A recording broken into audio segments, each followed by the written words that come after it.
बिस्मिल्लाहिर्रहमानिर्रहीम, अस्सलाम वालेकुम। मैं जावेद लगारी, आप देख रहे हैं एसटीवी न्यूज़। आज हम बात करेंगे मुल्क में मौजूदा मुआशी सूरत हाल जो दिन ब दिन ख़राब होती जा रही है। मुल्क में इंडस्ट्री बंद होती जा रही है। मुल्क में एशियाए खुर्दनोश की जो चीज़ें हैं वो महंगी होती जा रही हैं। उनमें होश रुबा इजाफा कीमतों में किया जा रहा है और हुकूमत जो है मुकम्मल तौर पे उनको कंट्रोल करने में नाकाम हो चुकी है। इस हवाले से हमारे साथ स्टूडियो में तशरीफ़ फरमा एडवोकेट अली अकबर लगारी, उनसे भी इस हवाले से बात करेंगे कि ये जो महंगाई का तूफ़ान है ये तो आ चुका है, ये इम्पोर्टेड हुकूमत आते ही, मगर और मज़ीद महंगाई का तूफ़ान जो है नए साल में आने वाला है। नया साल आने वाला है तो उसमें इन्होंने एक नया हरबा इस्तेमाल करने की कोशिश की है कि हम एक टेक्नोक्रेट हुकूमत लाएंगे और उसमें जो है मुश्किल फ़ैसले करेंगे। हालांकि ये आते ही इन्होंने मुश्किल फ़ैसले किए, IMF का हिस्सा बने। IMF की कड़ी शराइत के मुताबिक इन्होंने पेट्रोल और दूसरी काफ़ी चीज़ें इन्होंने महंगी की। तो अली अकबर, हमें आप बताएं कि ये जो हुकूमत है ये आखिर अवाम का कब सोचेगी?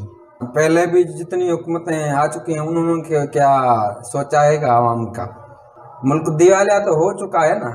आटा महंगा तो बाकी क्या बचा मुल्क में। इकानमी सिचुएशन जैसे ही डाउन जाएगी तो रोज़ की अशिया की चीज़ें जो हैं वो आपको महंगी मिलेंगी, क्योंकि मेन चीज़ खाने वाली लोग खाते ही आटा है। आटा ही महंगा, उसके ऊपर ही हुकूमत जो है गवर्नमेंट कोई सब्सिडी नहीं दे रही, तो ये हुकूमत कुछ नहीं कर सकेगी। और जो दूसरी नई हुकूमत का प्लान तैयार कर रहे हैं टेक्नोक्रेट, वो जो टेक्नोक्रेट आएंगे वो तो ऐसे समझो कि जैसे गन्ने से रस निकलता है ना, वो अवाम का ऐसे इसी तरह अवाम का जो है खून निकालेंगे, ऐसे गन्ने की तरह उनका रस निकलेगा। और ये लगता है कोई दूसरी कोई ताकत है जो इनको डायरेक्शन दे रही है कि आप ऐसे करो, ये तरीके का रफ्तार करो और गन्ने का रस अवाम का निकालो। फिर उसके बाद थोड़ी सिचुएशन को तब्दील करके कोई ऐसा रास्ता निकालेंगे, फिर जो है ना दोबारा अवाम को खुश करना पड़ेगा, क्योंकि अभी तो अवाम बेजार हो गई है।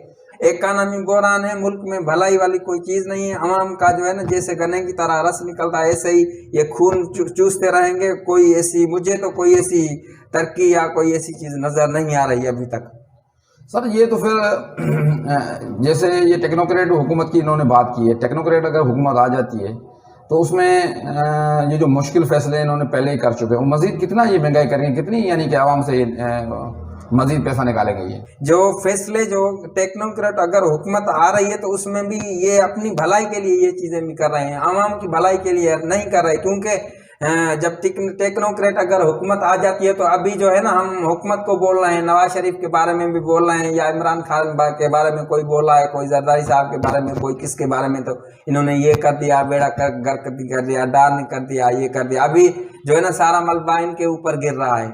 लेकिन जब टेक्नोक्रेट आ गई तो मलबा जो है ना वो टेक्नोक्रेट्स पे जाके गिरेगा और उनका ना लेना ना देना, ना वोट है ना कुछ। फिर दोबारा उनको चला के और अवाम को जो है ना रिलीफ के बगैर जो है ना तकलीफ दे के फिर दोबारा ये सारे आके बैठ जाएंगे। देखो टेक्नोक्रेट हम तो लाए थे, पहले आप रड़ियां कर रहे थे, आवाम रड़ियां कर रही थी, तो आपने हमारे साथ जुल्म कर दिया। लेकिन हम टेक्नोक्रेट लाए हैं। आवाम तो इलेक्शन मांग रही है, 65% 70% जो आवाम है पाकिस्तान की वो आम इंतखाबात मांग रही है, फ्री और फेयर इलेक्शन मांग रही है, ताकि जो है एक मजबूत तरीन एक हुकूमत आए और ये मुश्किल फैसले अगर करने हैं तो उसको करने दिए जाए। ताकि पाकिस्तानी आवाम ने कभी इलेक्शन को चाहा ही नहीं, क्योंकि जाके तब कोई MPA जब बनता है तो जो उसका रेशियो तुम चेक करवाओ, बोले रेशियो जब चेक कराओगे तो 70% 60% लोग इलेक्शन वोट देने के लिए आते ही नहीं है। बाकी 40% जो है लोग वो इलेक्शन कास्ट करने के लिए आते हैं। उनमें से जिसको 22% मिल गए तो वो MPA हो गया, 22% पे वो MPA बन जाता है। जो 80% जो आवाम है वो तो जाती नहीं। आवाम कुछ नहीं चाह रही, आवाम जो है वो अपने रिलीफ मांग रही है कि हमें सब्सिडी दी जाए। वो आवाम इलेक्शन नहीं चाह रही। इलेक्शन अगर चाह रहा है तो वो इमरान खान साहब खुद चाह रहे हैं, वो इमरान साहब का प्लान है, आवाम का प्लान नहीं है कि हमें इलेक्शन होने दें। आवाम को दूसरा रिलीफ चाहिए जो ये हुकूमत नहीं दे रही। बिल्कुल आप ये कह रहे हैं कि आवाम जो है ना इलेक्शन नहीं चाह रही, मगर ऐसा नहीं है। अब देखें, ये ऐसे तो पॉसिबल नहीं है ना कि आवाम सिर्फ इस तरह की हुकूमत होगी उससे आवाम ये चाहेगी कि हमें रिलीफ मिल जाए, दवाइयाँ मिल जाए, हमें जो है आटा सस्ता मिल जाए, मुख्तलिफ एशिया खुर्दनोश की चीज़ें जो है ना बिल्कुल हमें सस्ते दाम में मिले। ऐसे तो पॉसिबल नहीं है ना। अब उनके लिए मुश्किल जो है ना फैसले करने होंगे, जिसमें ये जो शाह खर्चियाँ हैं सियासतदानों की उनको ख़त्म करना पड़ेगा। मजबूत हुकूमत आए ताकि जो है ये फैसले कर पाए। हुकूमत जो है वो भले कितने भी जाके मुश्किल फैसले करे, इसमें आवाम का किसी में फ़ायदा नहीं है। कितने भी मुश्किल फैसले करेंगे जो मुल्क जो है बिल्कुल पीछे जाएगा, और बदनज़मी, बदअमनी और डकैतियाँ और ऐसे मसाइल जो ज़्यादा होंगे, और लोगों के पास इकोनॉमिक सिचुएशन कम होगी, उनके पास पैसा नहीं होगा। जो हम चीज़ रोज़ाना जो 2 किलो आटा लेते हैं वो उनके पास इतना पैसा नहीं होगा कि वो 1 पाव लेके जाएं, फिर दोबारा वो दुकानों पे जाएंगे, शॉप्स पे जाएंगे, और रश बढ़ती जाएगी, मुजाहरे होंगे, बदअमनी होगी, और ऐसी हालात पैदा होने वाली है मुल्क में। भले कोई भी आप जाके इधर बिठा दें, इमरान खान साहब हो या दूसरा कोई हो, इधर जब तक अभी वो उनकी मैं बात करूँगा, वो अगर सच्चे हो जाएं तो हर चीज़ सच्ची हो जाएगी। उनकी मैं बात नहीं करता कि कौन सच्चा है कौन झूठा है, लेकिन मुल्क में कुछ नहीं होने वाला। और हिटलर ने एक बात करी थी, हिटलर ने बोला था जमहूरियत का उसने मिसाल दिया था। वो ऐवान में लेके गया था मुर्गे को लेके, और जो उसको लेके और स्पीकर के सामने खड़ा हो गया, और उसके जो पंख थे, पंख एक एक करके पंख उसका उन्होंने उखाड़ दिए।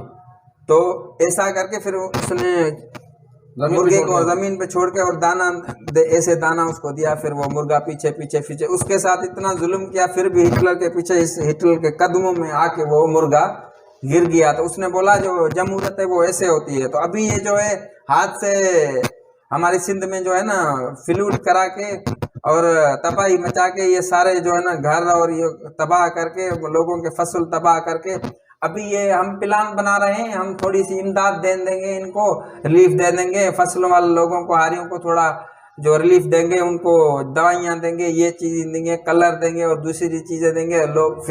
लोग या तो ये तो बहुत बड़ी अच्छी हुकूमत है, इन्होंने देखो ये हमारे लिए किया, ये वही मुर्गे वाली चीज़ है। तो ये बिल्कुल आपने जो मिसाल दी हिटलर वाली, बिल्कुल फिर ये आवाम तो समझोगे, इस चीज़ को आवाम को समझना चाहिए ना। चलो वो तो मुर्गे की आपने मिसाल दी कि वो जानवर है, उसमें शऊर नहीं है, उसमें तालीम नहीं है, उसमें समझ नहीं है। मगर ये जो हमारी आवाम है, कम से कम इसको तो अकल है, इसको अल्लाह ताला ने अकल से नवाजा है। इस चीज़ को समझना चाहिए कि ये कौन हमारे जो है ना सियासतदान है, जो हमारे अच्छे फैसले हमारे लिए कर रहे हैं, और कौन है जो हमारे लिए मुश्किलात पैदा कर रहे हैं। तो इस तरह के ऐसे लोगों को चुने ताकि वो उनके मसाइल हल करें। चुने हम कैसे हैं? चुनना तो हमारे हाथ में है ही नहीं ना। एमपीए में तो वही आके वहाँ पे फॉर्म भरा के किसी को भी हम दे दें, वडेरा शाही है यहाँ पे, लैंडलॉर्ड साहब बैठे हुए हैं, वोट फिर भी उनके हैं। मिसाल के तौर पर कोई एमपीए में आज वो एक पार्टी में है, फिर दोबारा वो जब जाएगा दूसरी पार्टी में तो हम फिर भी उस वडेरे को वोट देंगे, भले वो किसी पार्टी में बैठा है, देंगे तो हम वडेरा शाही को। वो ये सारा सिस्टम नाकारा है, बेकार है, और जो है कानून पे अमल दरामद है ही नहीं। तो अवाम क्या सोचे? अवाम सोचने का जो है शऊर जो है ना वो देता है, तालीम और इल्म जो है, नॉलेज एंड इंफॉर्मेशन जो है ना वो शऊर देती है दिमाग में कि हमें क्या करना चाहिए। इधर शऊर है ही नहीं, तालीम है ही नहीं, उनको कौन कहे कि उनको तो अभी थोड़ी सी इमदाद मिल जाएगी तो वो जैसे सिंध के लोग जी ए पुट्टो का नारा लगाते हैं, जी ए पुट्टो, जी ए पुट्टो, ये नारे लगाते हैं। तो आवाम तो बिल्कुल बेवकूफ़ है बेचारे, उनको कुछ चीज़ का पता नहीं। हमसे उन्होंने तालीम जो है ना छीन के रखी है। हम तालीम जब हमारे पास नहीं है तो फिर ये वही मिसाल जाके बन जाती है जो हिटलर वाली आपने दी। हाँ, बस ये जानवर के मिसल है, हम लोग जिनके पास तालीम नहीं है, फिर वो जितना भी उस पर सियासतदान जुल्म करें, मगर वो उन्हीं के पीछे लगे रहेंगे। और दाना उनको मिलना चाहिए, जो दाने की आपने बात की कि भाई रोटी, कपड़ा और मकान और आटा इनको चाहिए, उनको सेहत कार्ड चाहिए, हेल्थ चाहिए। इसके लिए अगर थोड़ा सा भी कोई हुक्मरान उनकी बात कर देता है तो ये हमारे जो अवाम है उसके पीछे लग जाती है कि हमारे लिए सोच रहा है, मगर ये नहीं समझ रही कि ये उनका फ़र्ज़ है, ये उन्होंने आपको देना है। अगर वो आपको देता है तो वो आप समझते हैं कि उन्होंने हम पे कोई बड़ा एहसान कर दिया है। ऐसे नहीं, खाया पिया जिया और फिर थोड़ा सा कुछ दिया तो हो गया एहसान।